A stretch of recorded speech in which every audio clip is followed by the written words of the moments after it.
The new Cracker Barrel rebrand might just be the funniest tone-deaf marketing move I have seen yet. Now, Cracker Barrel is an American staple. Its whole aesthetic is literally contingent on American heritage. You walk in and you feel like you're back in time, but also sort of at a museum. I mean, anywhere you go in this country, if you need to pull over for gas, what are you going to find?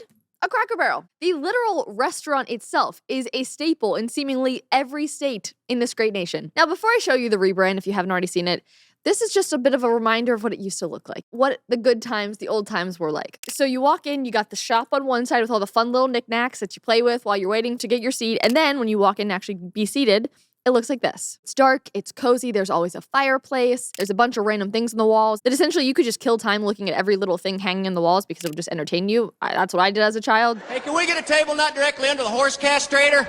It's a thin thread right there. And of course, the outside logo looked like this. Just says Cracker Barrel, has the old man in the barrel. But then the new rebrand that apparently took 3 different marketing companies that came together to create this incredible design, spent all this time and money. What could they create? Literally the same font, the same looking a lot of things, but they just took out every element of character that the logo had. Even the character himself and the barrel.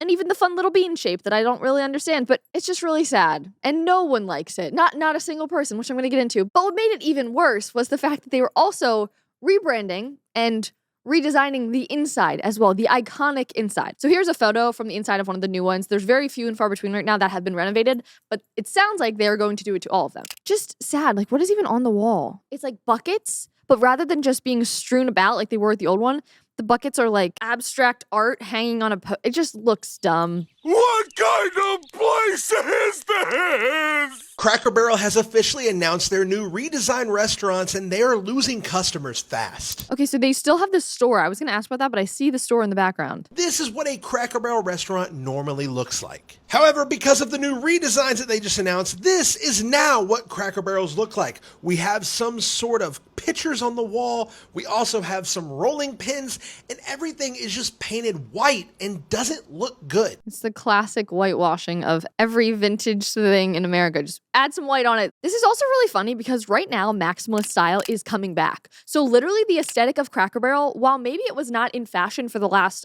decade, it's back now. This is actually now cool and just in time for them to make it look like every other restaurant in America. Now, personally, I come from a Cracker Barrel loving family.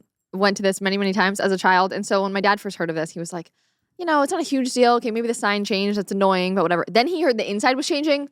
And it was that caused him to have a completely different response because that's the character. That's the whole thing. It's funny because the first thought, and we'll get into this in a second, but the first thought that these CEOs have is like, if we just change the look, the people will come. That's not how it is. If there's something wrong with the product, the service, that's what needs to be changed, not just the look. It's like the Cracker Barrel was taken over by Dolores Umbridge. I mean, it's like the fun Harry Potter world turned sterile and cold. That's what it feels like. I'm sure we're all going to be very good friends.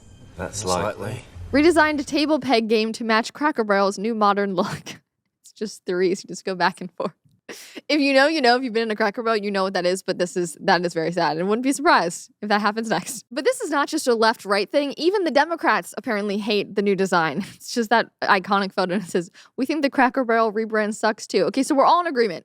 We all agree. But they probably wouldn't be in agreement to the wokeism that apparently has plagued this company, which I didn't know about prior to their bad rebrand, but now people have exposed it. Which one person sort of called out here. They said, girl boss CEO from the city destroys brand associated with average working class America. Color me shocked. Not shocked at all. In fact, Robbie Starbuck did a deep dive into this. He did a whole 50-minute video breaking down just how woke Cracker Barrel actually is, which I had no idea of, especially just considering the look and the facade that they put on, like Americana with the flags and the wraparound porch and so wholesome. In the back end of the corporate side of things, they've been getting increasingly woke for years and years, which is just frankly disheartening. In addition to the video that Robbie did talking about all these different initiatives that they've been a part of, very vocally a part of within the corporate world for a while now. He also called it this woman, meet the VP of Marketing Communications at Cracker Barrel.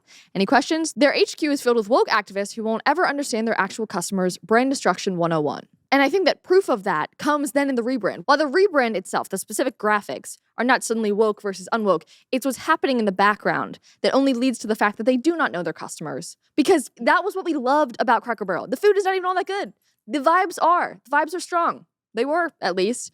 They fell into the corporate trap that all of them did during 2020 and all of that. So It's just been exposed recently, which is very interesting. But according to their president here recently, she said that the feedback was going to be, and was, overwhelmingly positive with this new brand change that was coming. So this is her talking about it. Honestly, the feedback's been overwhelmingly positive that people like what we're doing. This is from August 19th. What feedback was she getting at that point? Because clearly it did not yet quite hit the internet the way that it did a couple days ago. I'll give you another soundbite. I actually happened to be in Orlando last week with all of our managers. We bring them together and every other year.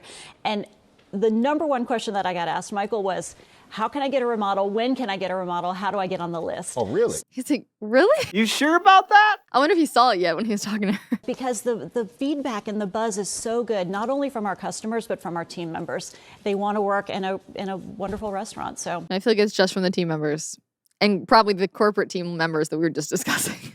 It's so sterile. It's so sad. But one person did make a good point that I wanted to call out. And they said, if Cracker Barrel was doing well financially, they wouldn't be making this change. I like Cracker Barrel, but I haven't been to one in years. But the same holds true for many of the people complaining about the redesign, which I am 100% guilty of. Yes. I haven't been in at least 3 years. I think the last time I was there, my dad made me go while we were road tripping down to Nashville. So it wasn't even like somewhere I wanted to go, but I went. I mean, that's how that place always seems to be. So no, it's not been a place that people are just, especially young people, are just running to these days at all. So while we can all complain, we probably haven't been there in years. Actually, in an article from just a couple of months ago, that same president was interviewed again, and she said, we're just not as relevant as we once were, which is accurate. Massino, a former Taco Bell executive, said the company has lost some of its shine and needs a transformation to continue to appeal to its current customer base and draw new diners. Cracker Barrel sales have flatlined, with revenue for its most recent quarter unchanged at $935.4 compared with a year earlier, while its stock has tumbled 40% so far in 2024. So back in 2024, they were struggling, and they've been struggling for years. Again, we can all say we're guilty of not going. Do you guys ever go there? I've never been in my whole life. You've never been? I've never been as well. Okay, well, I have a New Yorker and a Cali girl back here, so maybe that's why.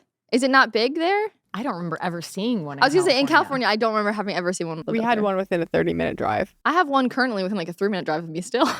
I mean, I'm in Tennessee, so I guess it's great. It's like, it's just really, it's like every road when you're traveling across America, there's always a Cracker Barrel. That's, I think, probably why it's an issue too. When it becomes too popular, it's like, our generation especially, no one wants to go to like mass chains. They're like losing their cool factor because you want to go to the small businesses instead. I don't know how you can fix that as a mass chain, to be honest. Just make really good food. Guess that's the solution here. But no, let's modernize the interior. If they were really trying to target the next generation of diners and people who go out to eat all the time, it would be us. It would be Gen Z. And specifically, they should look at the fact that we are trying to clean up what we eat, which is why I love companies like Masa Chips. Because did you know that all of our favorite chips and fries even used to be cooked in beef tallow up until the 90s? And then big food companies switched everything over to these cheap processed seed oils to save money. A lot of restaurants did as well. And the crazy part is that now seed oils make up 20% of what the average American eats every single day. Seed oils, 20%. It's crazy. No wonder there's so many of us that are dealing with inflammation and feeling sluggish all the time. That is why I love what Masa is doing. They went back to the old school way of doing things with just 3 ingredients, which is so rare. Organic corn, sea salt, and 100% grass-fed beef tallow. No seed oils, no weird chemicals, none of that garbage. Which maybe if Cracker Barrel removed from their foods, we would all be rushing back as well. And most importantly with Masa chips, they taste incredible. They are so good. Truly, every single chip I just savor because I know that it is just fully good ingredients. I'm not eating any garbage, so I don't have to feel guilty when I'm eating that whole bag of chips. And it's not just me who is obsessed with Masa chips. There are over tens of thousands of customers, and they have also been endorsed by industry-leading health and nutrition experts. So if you're finally ready to give Masa chips a try, you can just go to masachips.com/Conrad and use code Conrad for 25% of your first order. That's masachips.com/Conrad and use code Conrad for 25% of your first order. Get that, enjoy that. That is what Gen Z is flocking to. We're trying to find these healthy, good options. Cracker Barrel, you should be paying attention to that instead. If they use beef tallow, like Steak and Shake, we'd be coming back. We're all about ingredients, right? So we go local, we go to the grass-fed beef locations like that. We go to the seed oil-free locations. That's what this generation's doing. So if they were paying attention to consumers, that's what they would do. That would make sense. That would probably be successful. This is not going to be. And then nobody would care about the rebrand. Yeah, because it's like, oh, rebranded, they look cleaner because they are cleaner. Okay, I can spin that. Not this. It's funny, though, that they missed the mark so bad here because the marketing was so horribly bad that it was then successful because it got the reach. So success in the sense that it was seen by a lot of people, which is part of the, goal of marketing, but also now their stocks are just plummeting. But instead, people are making all these videos about the nostalgia of the old days of Cracker Barrel, the way it once was. It's so dramatic. This has 600,000 likes. Homesick for a place that no longer exists. Okay, mine down the street still looks like this, but I don't know how much longer. Yeah, you always had the guy there that just had the overalls that was literally like a grandpa. That was the vibe of the people also at Cracker Barrel, which makes it even more wholesome. But look at that. Again, that's like literally the vibe. If you go on Pinterest and look up like cozy living rooms, they look like a Cracker Barrel now. The old Cracker Barrels. That is the aesthetic. A bunch of random frames, a bunch of knickknacks. It's literally coming back. Sad day. With this specific rebrand, though, and I literally just mean the literal rebrand from the old look to the new look, I see it less of a critique of woke culture and more of a critique against modernity at large. Because everything that once held character is just getting lost and left behind as a result. Character and also, like, uniqueness is also being lost. There's that one meme where it's just showing a bunch of before and afters of things from, like, the 60s and today, and everything's just modern and ugly. It's like they're trying to make us sad. Maybe they are. One person talking about this whole rebrand said, like destroying grandma and grandpa's house, which that just feels so accurate. Another person said, Democrat or Republican, this place was like being in grandma's kitchen. We want the weird artifacts. We want the checkers by the fireplace. It was a place to all be together. And I saw so many about that, about it being like grandma and grandpa's house. It hit me because we can love and appreciate something and feel nostalgia for it, but never go until it's gone. As evidenced by Cracker Barrel. Like I was thinking back of my grandma and pap's house and how much I loved it and how much I feel this nostalgia and this longing for it, but now I can't go back to it. It's not theirs. Like they're gone. And that makes me sad, but also we always appreciate something once it's gone. Didn't think it would be the lesson I would learn talking about this this rebrand, but it hit me. I'm seeing a lot of people boycott it and to say like it's Bud Light. And I'm like, no. People are finding things, again, within the corporate side of stuff but that's been going on for a while and is like nothing new necessarily. But this specific rebrand is not like Bud Light situation. If anything, right now, I would want to be rushing back to the places that still look like the grandma version of Cracker Barrel to really support that so that they don't ruin the rest of the Cracker Barrels. Maybe they'll see the spikes and be like, oh, people do like us. So for those of you outraged over the news, maybe this is your sign to go back to those places that you held so much love and nostalgia for, but maybe you haven't supported or visited in years, like the grandma versions of Cracker Barrel. Or better yet, for those who can, go visit your grandparents. Thanks so much for watching today's episode. If you want more content like this, make sure to subscribe to this channel and like this video if you enjoyed it. For other content, you can also follow me on Instagram and X, as well as our brand new comment section Instagram. I'll see you guys in the next episode.